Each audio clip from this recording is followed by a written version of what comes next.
Brandon Dawson, who is the president, co-owner of Cardone Ventures with Grant Cardone.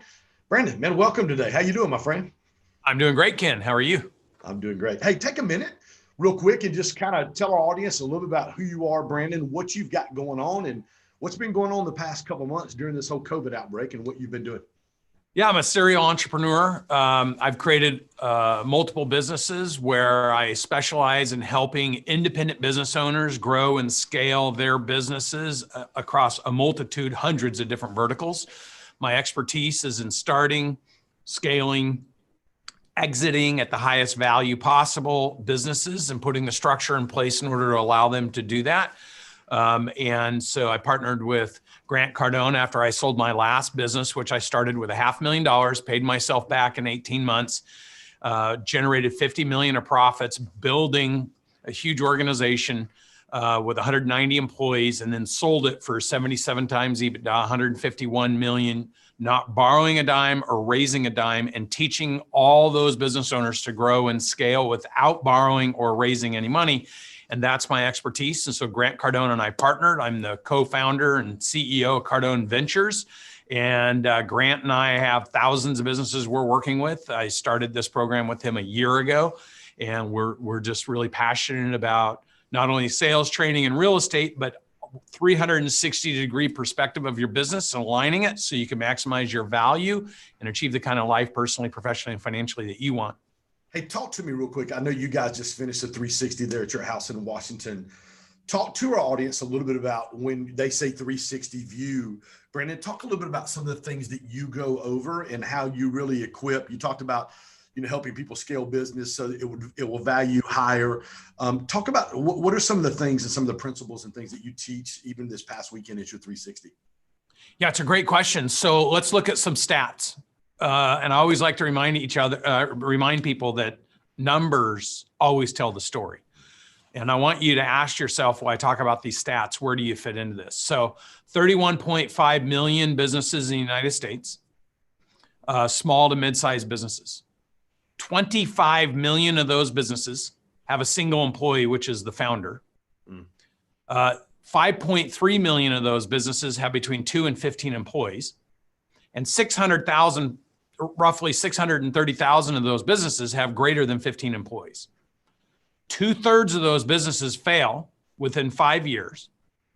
And the top 3 chief complaints of why they fail is 1, there's no demand for my product or service. 2, they can't hire great people to help them. And 3, no one will lend them or give them money in order to grow and scale. Right. Now, those are the top 3 chief complaints. Grant Cardone will say the reason those businesses failed is because they never learned to sell. And here's why Grant says that. And here's the truth. If you can't create demand for your product or services, it means you don't know how to present your value proposition. That's on you if you found a business. And what moron would start a business if there was no demand for it?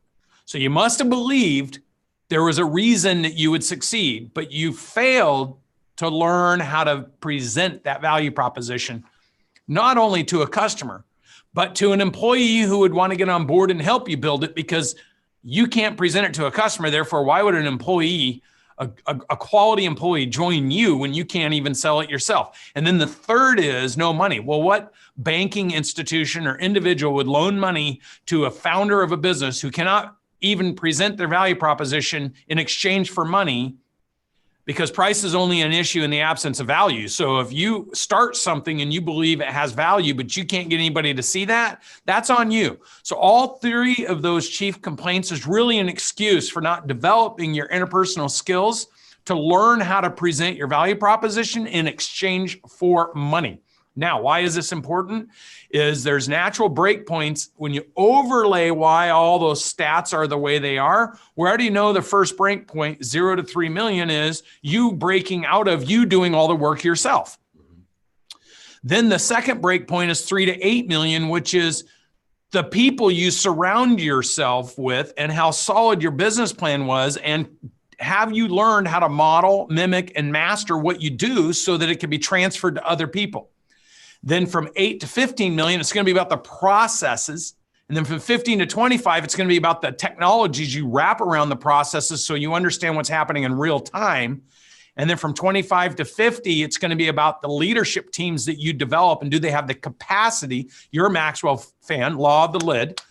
Have your team capped out, and you start bringing and sprinkling new people into your organization thinking they're going to fix your problems, and they won't culturally, operationally, and financially align. And then you got to go through all that. It's like throwing your whole business in a blender and turning it on and hope it comes out the other side with the systems and the processes and the leadership.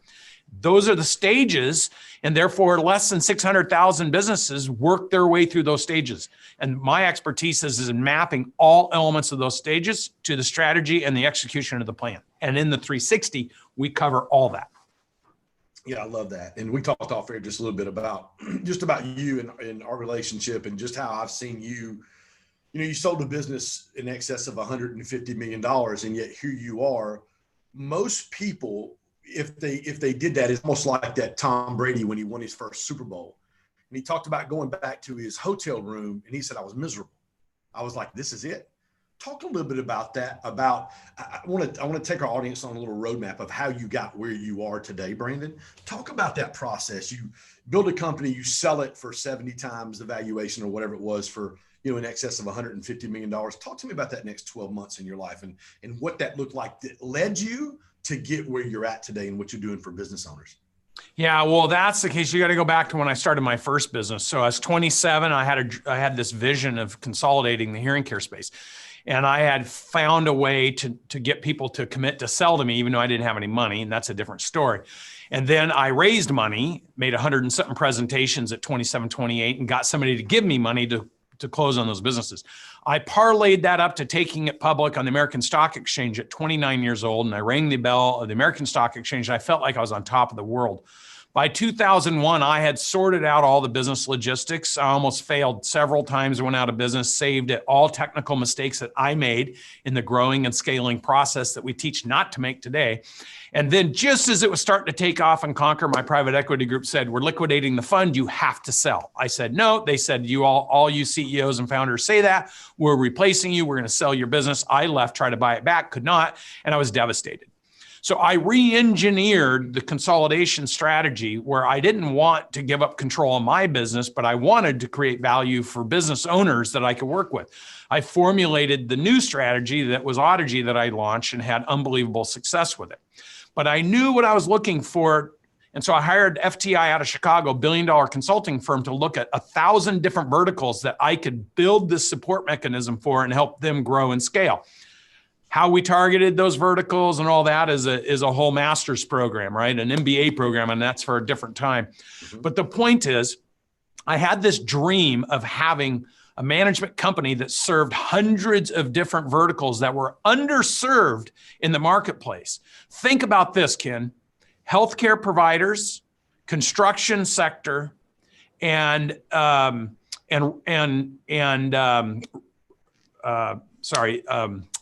real estate sector, the small service sector or real estate.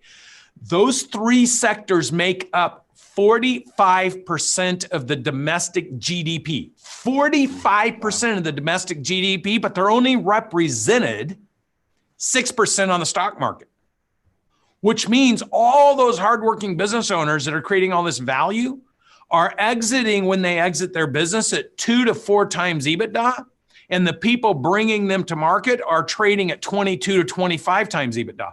So my dream was always about creating this multi-billion dollar, following what Warren Buffett did and then the pivot KKR did about 5, 6, 7 years ago, following that model and then targeting all these micro industries that are owned by independent business owners who don't have access to those capital markets and the valuation. So I've had this dream, but when I exited my company, I made so much money that there was a window where I was like, am I really going to risk this money? Now I knew that I was going to build this company. So I set up a separate company that I invested $10 million in over 15 years, putting all my IP, which is what I teach today, right? And the technology I use to map to it. But then when the transaction happened and I integrated into the buyer, so I was really busy for the first 6 months. And then when that was integrated, I sat back and I was like, do I really have the internal fortitude Do I want to play golf? Do I want to lay on the beach? Do I want to spend time with my friends? Do I want to spend time with my family for basically the first time in my life? And I started doing that, started doing things I had never done before because I was too busy. And although I was really super happy to get to spend all that quality time and do what I wanted, after about 6 or 7 months, I stopped getting emails. I stopped getting phone calls. People stopped calling me and having me work through all the troubles and tribulations and trials in the family businesses I worked in. And all of a sudden I started feeling like I'm not needed anymore. And I don't really want to do all that. And that lasted about another 6 months, being on the beach, getting massages, playing golf with my retired friends. And all of a sudden I felt like all my purpose was gone. I really went into kind of this dark space where I was like, all this work I've done, all this driving to this level of success, proving every increment of the model, all the way through high exit, proving to people I can take something and exit at one of the highest valuations ever paid for a business. And yet I felt like after a year, 15 months, I wasn't serving any purpose and I wasn't driving to my dream. And that's where Natalie found Elena and turned me on to the 10X rule. And I just decided I was going to rewire my brain the way I had done with Maxwell and Collins and Gerber and Lecter and Robert Anthony, all my past mentors. I just needed to rewire a little bit, reset my picture and commit to it. And when I did that, as you can see, when we made that decision about 18 months ago, I didn't even know Grant Cardone, went to the first 10X retreat to understand 10X Growth Con in Miami to understand, is this the real deal? And after experiencing that and seeing that quality of execution and seeing Grant, now he and I had never met each other and I didn't know anybody in his system. But John Maxwell and I were very close and went to dinner the night before he spoke. And when he was done speaking, he pulled me up on the corner of the stage and he brought Grant over. And Maxwell said, "This is my guy. You need to meet him." So Grant and I met a few days later and I presented a multi-billion-dollar opportunity after doing the research on his business, the whole Cardone structure, CTTI and Cardone Capital. And he said, "Let's talk." Here we are 18 months later, we're business partners and we've got tens of thousands of business in our ecosystem. And we've created a remarkable business called Cardone Ventures. One of the things that we talked about off air that I love about you, I've been around you now for about 8 months since I, went to boot camp, and my business has grown about 600 to 800%. Started a ton of other things that we're doing, been just ridiculously successful. And one of the things that I've noticed about you, and we mentioned it just a while ago, is there's one thing people can fake, and there's one thing people can't fake, and that's authenticity. And you have such a desire and a heart to help business owners. And I think that is people, they're so attracted to you and Natalie because you have such a heart to help them. And that is birthed, I think, part of what you said just a minute ago in the process that you went through and I wrote it down and I wanted to talk about it today. And you said it, I stopped being needed. Like I had no purpose. Like, why am I here? There's a higher calling than just getting the highest valuation and selling your business for, 150 plus million, giving a good chunk of that back to your employees and then moving on to whatever the next step or season of your life is. And I think part of that started in how you did with your employees when you were the CEO at Audigy in your PPFs and how you handled them and the bonus structure system. Talk to our audience a little bit about that and the heart you had to help them be successful and then asking them to help you build the business and making it successful. Yeah, it actually extends beyond that because when I launched Audigy in 2004, the whole thesis behind the business model was aligning personally, professionally, and financially our clients with their employees. And you can't do that if you don't align the personal, professional, and financial aspirations of the team that you need to teach our clients to do that. So I had this concept that if I created my own equity model and I gave 35% of the company to my clients, instead of me buying them, I reversed consolidation.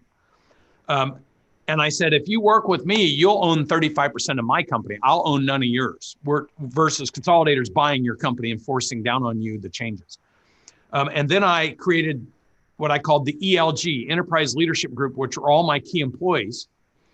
And I created it's called a reverse merger. I created 3 different entities: mine, the ones that I issued to my clients, the equity from mine, and then the one that I issued to my key employees.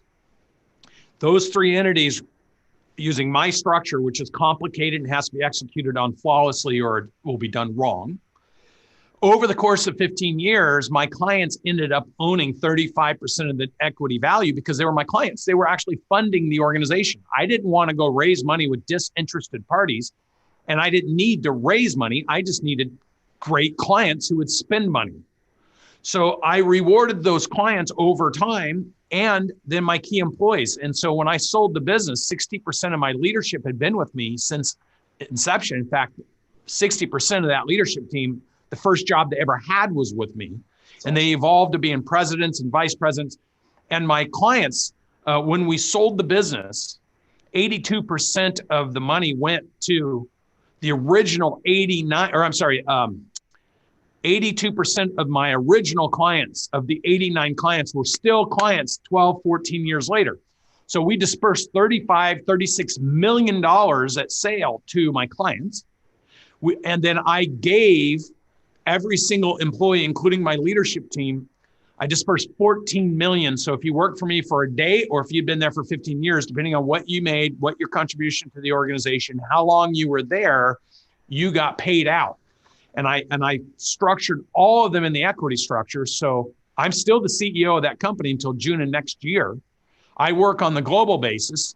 The company that bought us, the public company, all the analysts said that they were crazy for spending that money. And yet they were trading at $16.50 when they bought us. Their stock had been flat for 3 years, and today it's $62. My whole team is still there running the business on a global basis. They've rotated their C-suite globally out 3 times, and we're still there. So that should tell you something about the value of our team and the contribution to the public company. And so we know that everything we built works, but it's all tied together with changing the perspective that what you do is important. Because here's what most business owners, and why 25 million of them stay individual, is they think that what they do is the value. Now, of course, what they do has to work and it has to be excellent. But once it works, if you're really going to be valuable, modeling, mimicking, and mastering it through people by tying their personal, professional, and financial goals to the success of the mission, you have to master that, because without that, your impact stays small.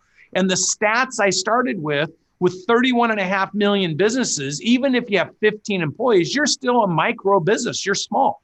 No one can say they know what they're doing. Nobody can say they're having a huge impact. And nobody can carry the stick of, I know what I'm doing and everything's great, if they're a micro business, because that by definition means their impact is not significant.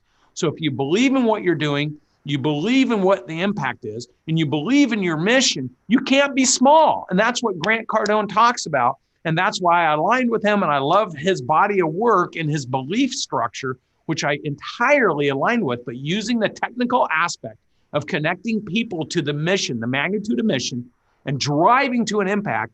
The art as a business owner is not making it about you. Make the impact and connect the people to the mission and let them run with it by teaching them, model, mimic, and master. Now, that's not a competency for most business owners, and that's why they come to me, because believe it or not, I can teach people to do it pretty easily because we've done it thousands of times. And our format has been, I'm a 2.4 high school GPA, no college. Everything I teach has been dummied down to where a dummy like me could learn to do it and articulate it, and bright people can go home and execute against it. Because like Gerber talks about, 70% of the people in business are in business because of the impact, what they do. They're technically driven and they're doing and creating value. If those people can learn how to master the people equation and put it together, their impact could be massive. And that's what Grant and I are bringing to all those business owners. Drill down just a little bit. Get a little micro for me when you talk about personal, professional, financial goals. If you're a business owner on here, you've got, however many employees you've got, talk about how, because one of the podcasts, probably my favorite one that you've done, is the personal, professional, financial goals, where you talk about how you deal with employees in their one-on-ones, with their PPFs. And then also when you removed spot bonuses and you started tying their bonus structure to their own PPFs. Talk to our audience a little bit about that, Brandon.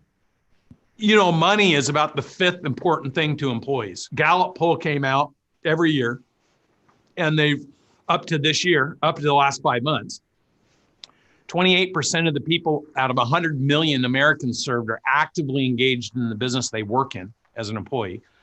2/3 of the people, half of them are disengaged, and the other half are actively disengaged. They're sabotaging your business. Well, you can be a victim of that, or you can own the fact that it's your job to create the top 28%, which I call intrapreneurs. If you don't know how to find, attract, develop, and retain intrapreneurs, that's on you.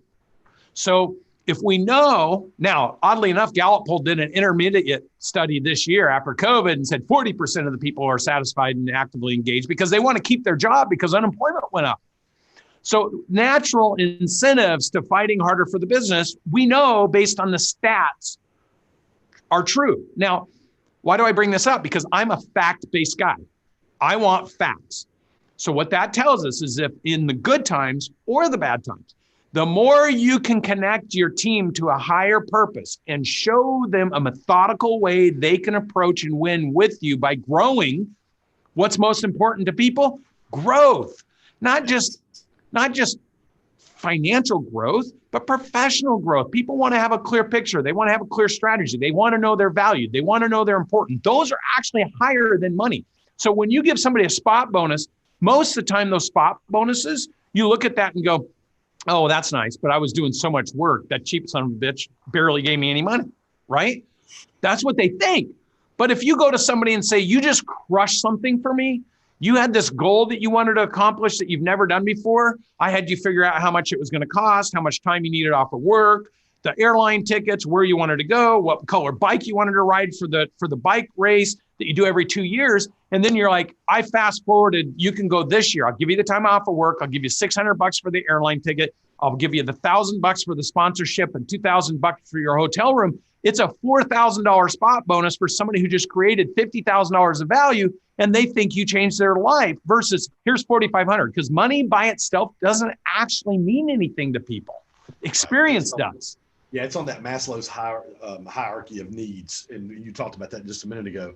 So when you started doing that, and if their business owners are watching today, Brandon, and they're listening to you, obviously you know what you're doing. You've sold several companies, you've helped scale several companies. What would you say to business owners today who are going, okay, how do I take, because it's all about culture. It's creating a culture where people can grow. What's my next step? And then you being invested in their personal, professional, and financial life as well. What would you say to business owners who go, man, I don't have any structure like that whatsoever. How do I get something like that started? Yeah, so I'd say you're right. It's not in your wheelhouse. That's why 25 million of 31 million businesses have one employee. The whole aspect. See, anytime you want to think about pursuing your magnitude of mission, your true commitment to what you want to do, and that's the issue with why 2/3 of the businesses fail. They're not truly committed. You know what the problem with most business owners and why they stay small and then go out of business is because they're moving away from something they don't want. They're not moving into something they want to create. They're moving away from, I don't want to work for anybody. I don't want a boss. I don't want to be told what to do. So they go start something, and they moved away from something versus moving into something. So the first art is understanding, are you moving away or are you moving in?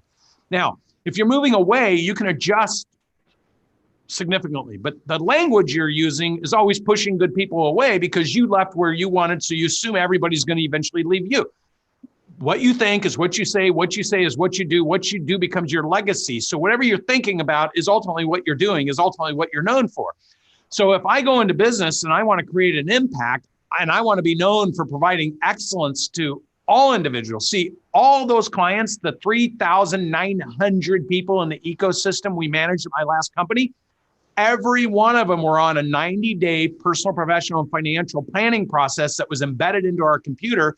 And in corporate, my team was incentivized based on the accomplishment of those goals for the employees, not the business's goals, because what people are missing is there's always 3 points of integration in a business. And if you don't know how to do it, you won't know how to do it. So you need to come learn how to do it.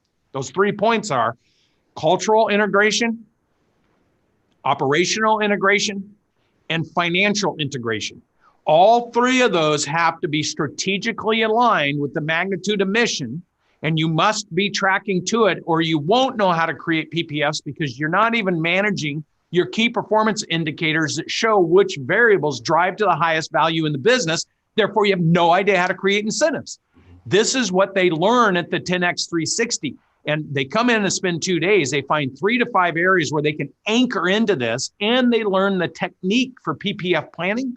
And then they move forward and they go home and crush it, because it's the little tiny things that are in their way of success. And when they learn to eliminate those things and reset the inspiration, set the discipline, have accountability in their organization, have transparency so people understand when, where, what, how, and with who, and then they have alignment, they win when the business wins, then they get results. And when you structure your business with those 6 core values, you can't help but succeed if you're already managing to stay in business. Hey, give us a couple testimonies. Give me a couple of success stories for our audience, Brandon, of people you've worked with since you and Grant kicked off Cardone Ventures, and the growth and what they've seen in some of their businesses. Yeah, well, I had I had somebody who went through the 360 about 9 months ago. Crushing COVID hit. They lost all their revenue, but because I had already been working with them, they had cash reserves the last 5 months, which I have a very methodical way of scaling the business without debt. They had already identified their top performers to their weakest performers, but they weren't pulling the trigger because they were still hesitant, because as a family business, it was going to be hard emotional conversations. Then COVID hit. They came to me, they were the mother and father, the husband and wife were crying, saying they didn't know what to do. I said, you guys do know what to do. So I put out the emergency business response and I said, download it. So anybody that wants to know what to do in a crisis or emergency, go to cardoneventures.com/emergency. I have an ebook that's already got 22,000 downloads. You can just download it. It's free. It's my contribution to helping you. So I had them print that and I went through it. And then I pointed to the decisions they knew they need to make, but they weren't making them. Then they followed the exact methodical process, the lifeboat drill with their team. And when they did that, 3 people resigned. They didn't even have to fire them because they deployed accountability after discipline and said, to survive, we have to do this. And the other people are like, we're out. We don't want to do it, including a family member. The other team members did exactly what I wrote about in the book. They said, we're in and we want to win. So they were able to cut their expenses by 1/3. They were able to get 2/3 of the people to go after the incremental granular things of the business that worked that we had already identified. They were at the 10X 360 because they're in Seattle this weekend. Their business is up 42% with less people. And they think they're going to double the size of their business with their current run rate over the next 12 months. I have story after story. In fact, Ken, I'm in a program right now that I launched called Crushing COVID in Business. And my first week into it, it's 9 videos. Those are the 9 attributes that we went and studied the businesses that we work with that are absolutely crushing COVID in business right now, that we've been working with for at least 6 to 9 months. So we have monthly P&L data because I'm a fact-based guy. Well, we identified out of about 18 businesses, we identified the 9 elements that individually they all talked about, but they talk about 20 or 30 elements. The 9 elements that they all identified that are allowing them to crush COVID. I created a 9-series video series and 4 weeks of calls. And I'm going to have a mastermind on the tail end of that, showing the 9 specific things that if you're doing them right now, you're going to grow and scale based on using real data from these businesses. So there's so many remarkable stories from $1 million or $500,000 businesses. And you know Matt Buchanan. He started with me. He did $5,000 last month. He did $250,000 last month following the exact process. So you can be small or my largest client who's 75 million that pivoted in COVID, pivoted back, now has 2 businesses and is going to do 90 to 100 million this year when he thought he was going to have to fire everybody and had a COVID outbreak in his own business. I love it. Brandon, how can people connect with you? What's the best way? I think the best way, you can go to @BrandonM.Dawson, which is my Instagram, or you can go to cardoneventures.com, and you can read about all our programs and what we're doing. And one thing's for certain is we're committed to people. You know what I love about you is your commitment. Commitment. Grant talks about it, right? If you don't have action, you don't have commitment. If you're unwilling to invest, you're not really committed, because your commitment follows your money. People that say they don't want to spend money or they don't want to invest in things, it's because they're not really committed. And here's the thing, Ken. The people who hesitate to make a good decision, if you ask them, why don't you move forward and make a good decision? Like when they come and they're like, oh man, I need this. Like, let's do it. And they're like, well, it's a lot of money. You know why they hesitate? Because they have lost confidence in themselves for making good decisions. So when they see an opportunity, they hesitate because they made so many bad decisions. And I'm telling you right now, learning to make great decisions will rise and fall on your ability to commit to the decision you made and do anything at all costs to execute. And that's what we're looking for. And that's what I love about you, because it's obvious how committed you are to building your brand and invest in your business. Let me ask you a question. I was going to stop, but I want one more. You said this again when you talked about investing, and I've probably spent $175,000 building my business since December, since I became a Cardone licensee. You said earlier, you said when you went back and I think restarted Audigy, you hired FTI to help you figure out where you wanted to go. What kind of dollar figure did that cost you to do that, Brandon? Well, I hired FTI to identify 1,000 verticals I could apply my Audigy model to. Right. I didn't even think I was going to launch. And then I spent $500,000 with IGS to refresh that. So I spent $1.5 million just on strategy with no revenue source to it, but just laying the groundwork for the strategy, which is why I knew what I was looking for. Because when I did the research on Grant, 600 of those verticals, he was already doing sales training to. So it made it a perfect match for he and I to come together, and I could offer business. Well, I said that for this. I wrote this down earlier when you said it, because a lot of people, when they start their business, they don't really understand that.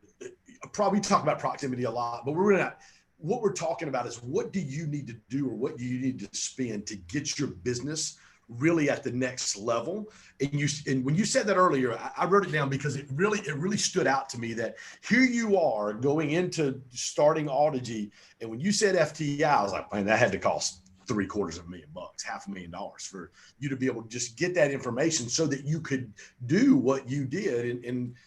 And legitimately, you're doing a lot of the same things with your 360 and with Cardone Ventures and helping. And I know the couple you're talking about. I mean, I know a lot of the business owners, literally, man, that not only survived COVID, but they're thriving right now because of what you and Natalie and the team have brought them. And so, listen, our audience, I would encourage you, listen, if you're not familiar, most of you guys probably are familiar with Brandon.